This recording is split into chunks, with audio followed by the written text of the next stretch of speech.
1917. Le monde est plongé dans la Première Grande Guerre mondiale. Plus de 60 millions de soldats sont engagés dans les combats. L'Europe est à feu et à sang. Des milliers de morts jonchent les champs de bataille. Les villes sont détruites. La souffrance, la terreur, la détresse règnent partout. C'est l'enfer sur terre.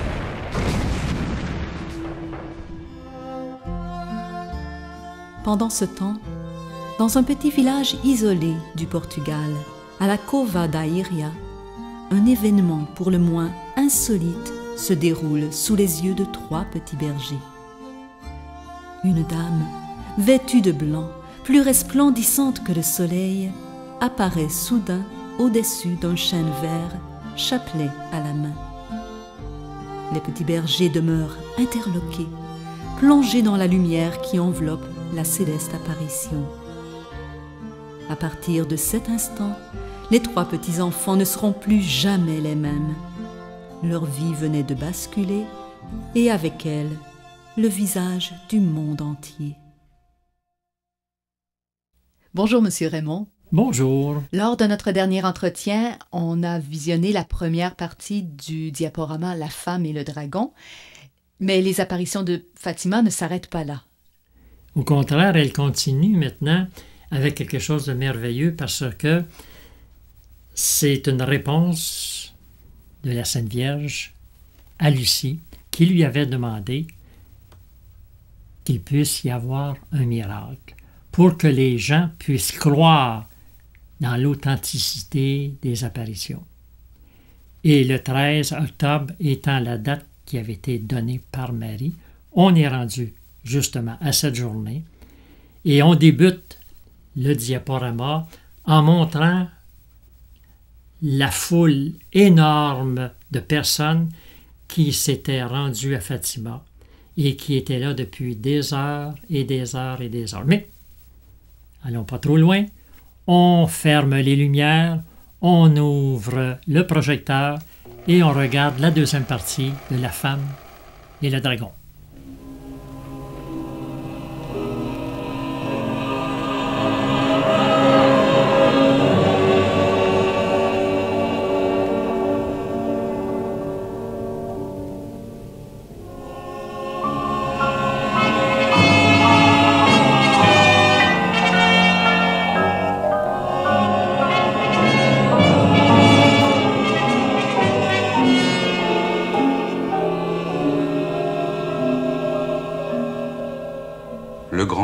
Le jour promis au miracle approchait.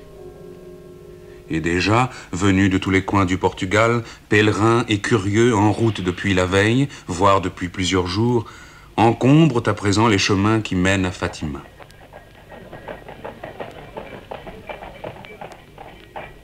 On n'a jamais rien vu de pareil. À croire que tout le Portugal s'est mis en route. Dame, c'est pas tous les jours qu'on peut voir un miracle. Je crois que la Sainte Vierge va guérir tous les malades. Moi, j'aime. Arrêtons-nous un instant. Oh. J'en peux plus. A-t-on idée aussi de faire 200 km à pied? Et pour voir quoi? Au revoir, Ignacio. Nous vont pieds nus. J'ai honte de ma faiblesse. Allons, viens. Enfin, le 13 octobre vint.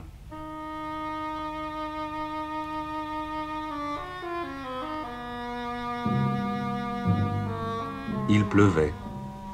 Le ciel était sombre et la multitude maussade. La foi des pèlerins s'engourdissait dans le froid et le doute, comme une eau mauvaise, s'insinuait dans les âmes. Les incroyants, les sceptiques, les sectaires étaient accourus eux aussi pour assister au lamentable fiasco de cette imposture cléricale, impudente, anachronique et formidable.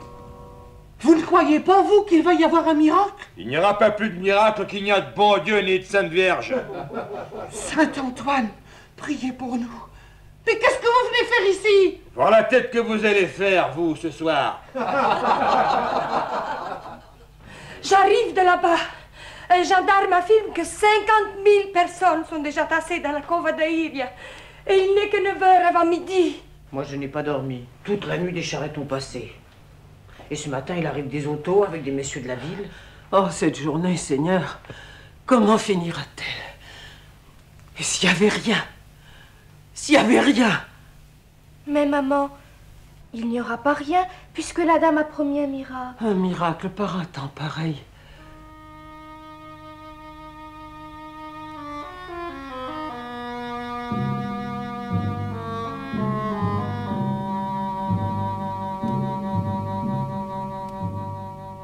Il pleut toujours. Une pluie opiniâtre et banale comme un péché d'habitude. Et sous la pluie, 70 000 personnes, 7 myriades d'humains attendent, les pieds dans la boue, que quelque chose advienne qui doit advenir.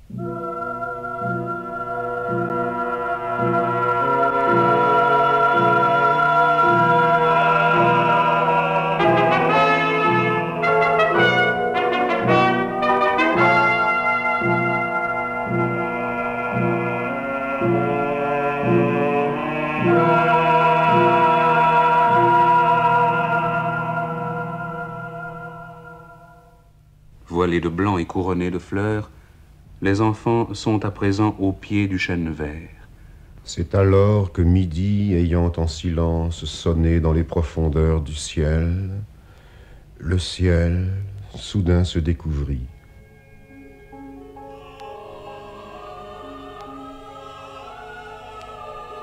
Et le soleil brilla dans le midi du ciel. Il était pâle et sa chair de lumière était semblable à l'orient d'une perle. Et les yeux des hommes n'étaient point blessés à fixer la chair vivante du soleil. Et la chaleur du soleil était comme un fleuve très doux qui coulait dans les membres des hommes. Or, voici, soudain le soleil dansa.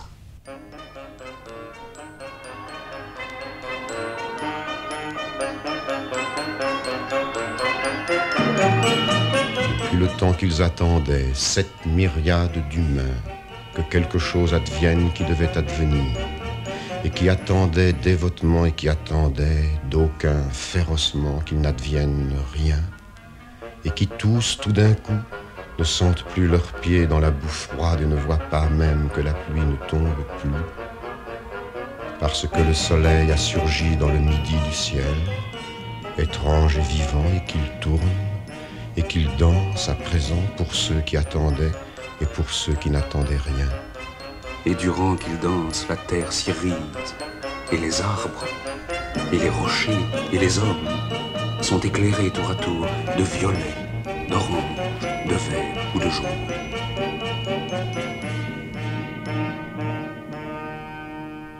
Et le soleil dansa 3 fois. Et d'une fois à l'autre fois, il y eut un léger temps de répit, mais quand le soleil, après ce repos, se reprenait à danser, il le faisait avec plus de magnificence. Prodige dans le prodige, la douceur soudain s'est renversée dans la terreur. Le soleil tombe du ciel et la foule tombe sur la terre.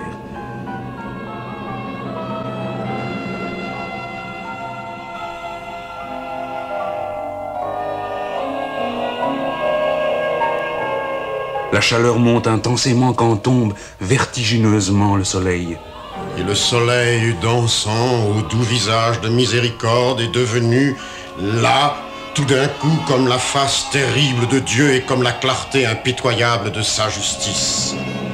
Ce ne sont plus des hommes qui croyaient et d'autres qui ne croyaient point, ce sont des hommes qui voient et qui croient ce qu'ils voient. Et ils voient que choit le soleil, et ils voient et ils croient que la fin est venue.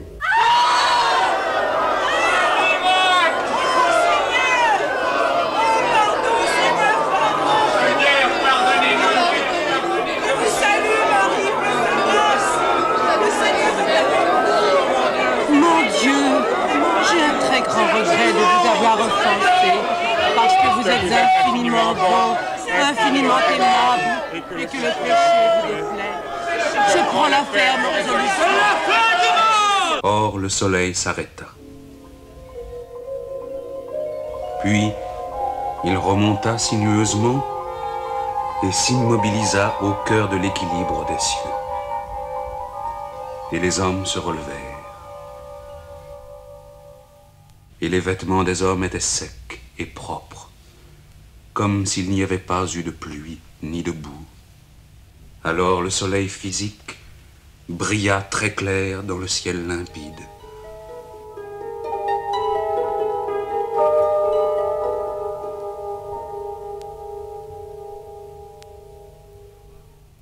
Il y aura des signes dans le soleil, et sur la terre détresse des nations. Et tandis que les nations, dans la détresse, gémissaient sous le poids de la guerre, tout un peuple convoqué dans une vallée sauvage contemplait des signes dans le soleil et reconnaissant Marie recevait les promesses de la délivrance.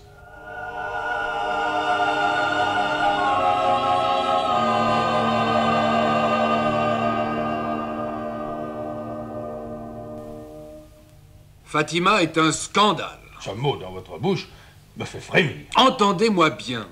Je dis que le ciel a fait scandale sur la terre. Il semble que Dieu, par Marie, fasse violence aux hommes pour les sauver malgré eux. C'est chose si nouvelle que jamais l'histoire de l'Église n'a retenti d'un pareil éclat. Qu'y a-t-il donc, mais qu'y a-t-il donc de si nouveau sur la terre, que tout un peuple ait été assemblé pour assister à l'ébranlement des puissances des cieux? Ce qu'il y a de nouveau. Mais écoutez! Dieu est mort! Place aux hommes sur la terre!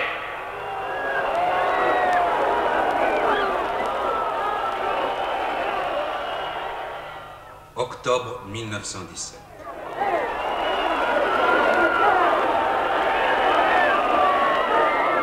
La Révolution, qui avait comme retenu sa puissance tout au long des 5 mois que Marie descendit à Fatima, éclata tout à coup. Mais qui donc pouvait imaginer en cet automne de 1917 que la subversion allait tantôt s'étendre à quasi tout l'univers? Or, le prophète Ézéchiel l'avait prédit.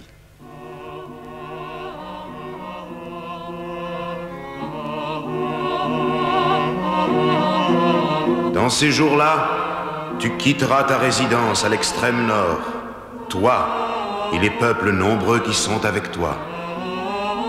Et ce sera quand mon peuple Israël habitera en sécurité. Car Israël était banni. Depuis 2000 ans, Israël était dispersé et Israël devait, selon la promesse, être réuni et rentrer dans sa terre. C'était là, tant attendu et si inattendu, le grand signe de Dieu. Car Israël a été constitué le signe permanent du Très-Haut. Et Israël rentra dans sa terre, la Palestine, le 2 novembre 1917. Quand Marie vint à Fatima, c'est chez elle qu'elle vint, car le royaume, jadis, lui fut consacré. Mais le Portugal faillit à sa mission de nation catholique. Cela commença avec le marquis de Pombal, dont la lourde effigie de bronze est dressée sur Lisbonne. Et nulle part en Europe, en ce début du siècle, le désordre n'était aussi grand, ni l'athéisme aussi puissant. Or, aujourd'hui, parce qu'à la Cova, Marie est venue dans son fief infidèle et que le Portugal s'est converti, un autre témoignage, un autre monument se profile sur le ciel de la cité.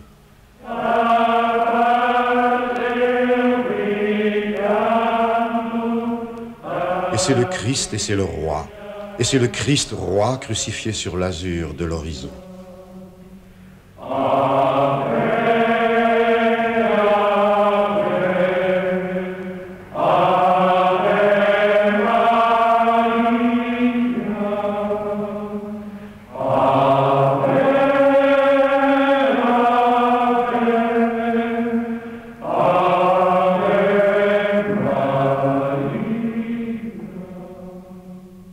Pour la première fois dans l'histoire contemporaine, en mai 1959, un pays tout entier, le Portugal, présent dans le chef de l'État et dans chacun des membres du gouvernement, s'est consacré au Saint-Cœur, qui sont des abîmes et des mystères, le Sacré-Cœur de Jésus, le cœur immaculé de Marie.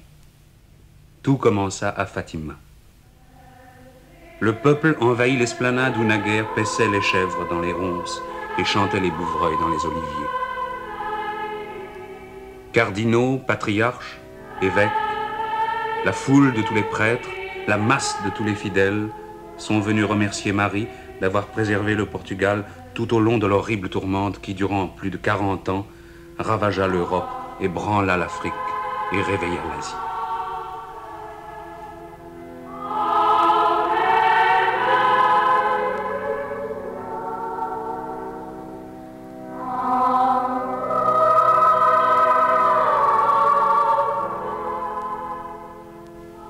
Cova da Iria, combe d'Irène, vallée de la paix, ô puissance des mots.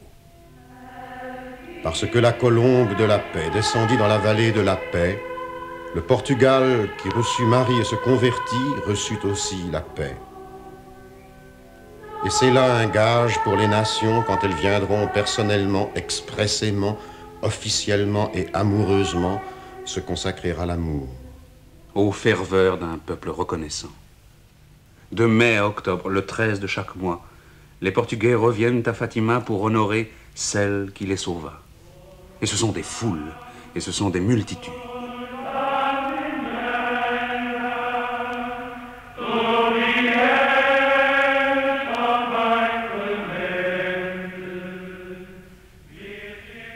Ils arrivent dès la veille, en groupes de familles, de paroisses, de villages ou de corporations.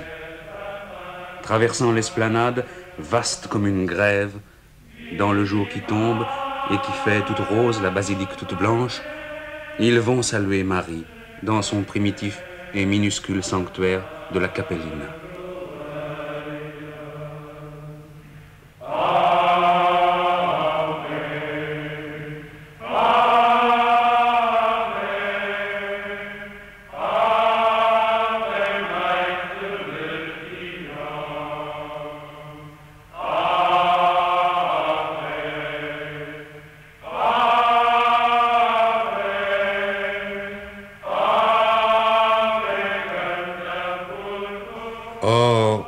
Comme vint Marie dans le soir du monde pour annoncer un nouveau matin de la terre quand aura triomphé son cœur immaculé, ainsi commencent par une veillée nocturne les exercices du pèlerinage.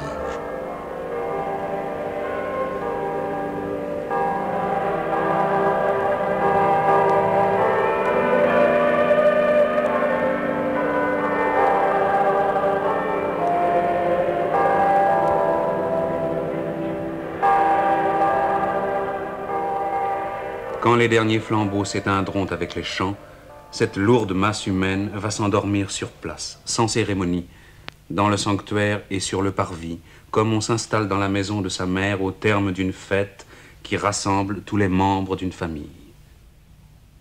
Nombreux sont ceux qui passent la nuit en prière, mais plus nombreux encore ceux qui succombent au sommeil. Vous n'avez pas su veiller une heure avec moi, disait tristement Jésus à ses disciples qui dormaient pendant son agonie. Et nous dormons pendant l'agonie du monde.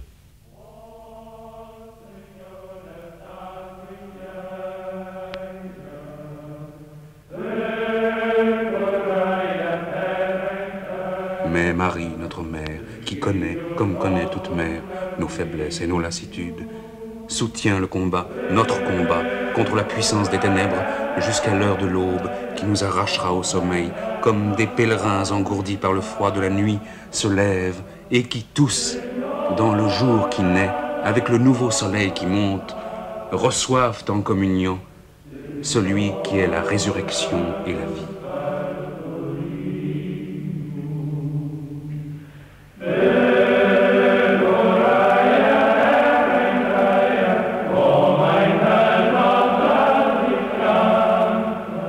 Quand Marie pose à ses pieds de lumière, là où désormais demeure sa statue, sous l'humble toit de tuiles de la Capellina, ce n'est point pour elle, pour sa propre gloire qu'elle vint, mais pour réveiller les nations assoupies. Il faut que les hommes change de vie.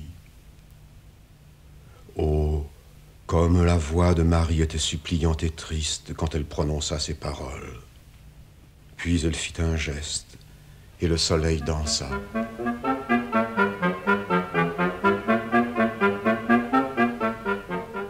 Maintenant, elle conduit la procession immense vers l'autel monumental érigé devant la basilique, où l'acte le plus sublime que la terre puisse connaître s'accomplit à présent dans la messe.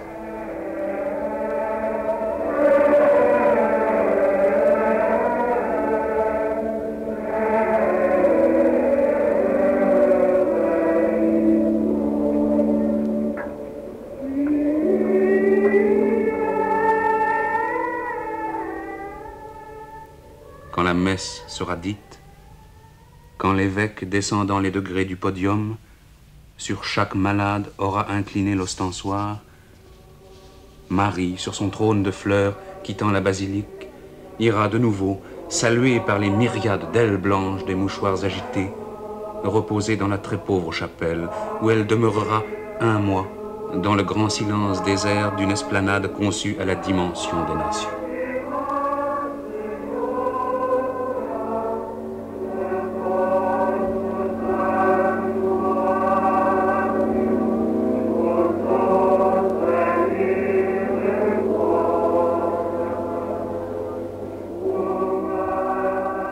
Dans son modeste pavillon, sur le parvis du grand temple, elle est là comme une sœur tourière afin d'introduire le peuple de Dieu.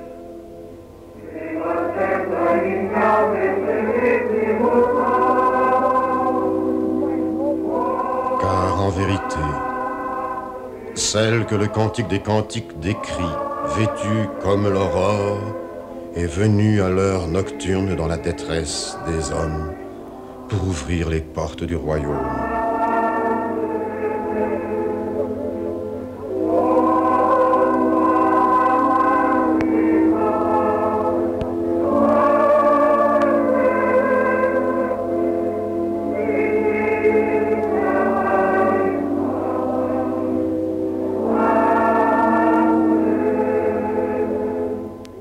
Et ce fut en 1917 à Fatima.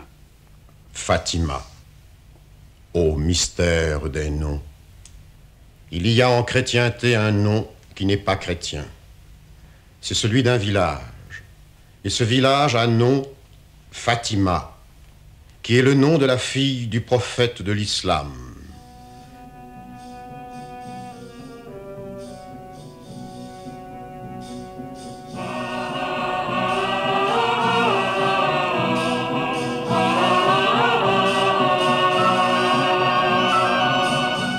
Et le Coran dit que Fatima est la seconde.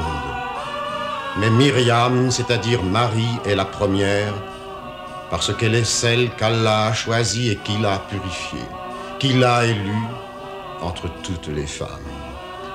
Et, dit encore Allah, par la voix du prophète du croissant, glorifiant Marie debout sur le croissant. Souviens-toi de Myriam, qui conserva sa virginité et en qui nous soufflâmes notre esprit. Nous la constituâmes avec son Fils, un signe pour l'univers.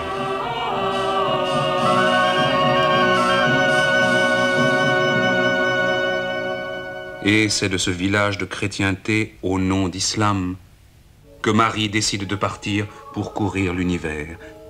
Et voir accourir, conquis par son sourire, les peuples qui étaient chrétiens et qui ne le sont plus guère, les peuples qui ne sont pas chrétiens du tout et qui seront, un jour que Dieu connaît, tous unis dans la grande unité.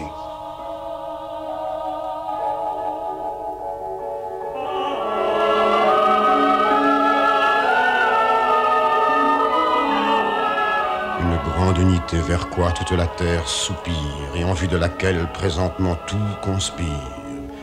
Il semble que ce soit par Marie que Dieu veuille l'accomplir.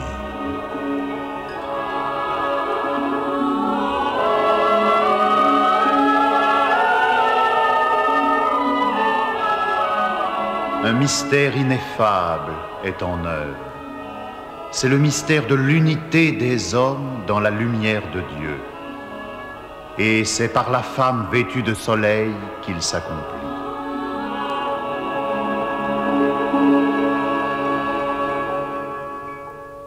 Un second mystère, mystère d'iniquité, est en œuvre.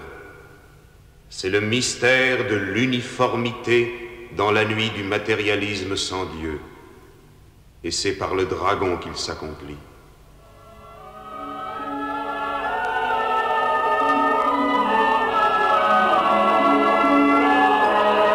Il est dit, la femme vaincra et le dragon sera vaincu.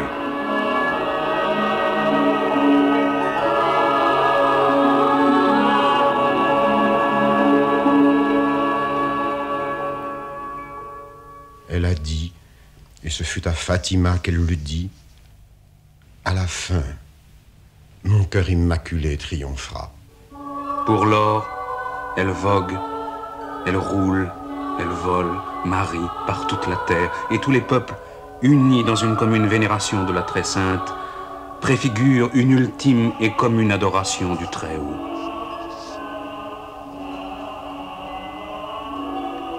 Il y eut un grand miracle quand dansa le soleil. Et c'était le signe annoncé par saint Luc pour connaître le temps du renouvellement. Il y a un autre miracle, un miracle permanent, l'accueil que font à Notre-Dame de Fatima tous les hommes de toutes les religions du monde. Lorsque ces choses commenceront à arriver, a dit Jésus, regardez et levez la tête, parce que votre délivrance approche. La reine du monde prépare les voies au roi du monde.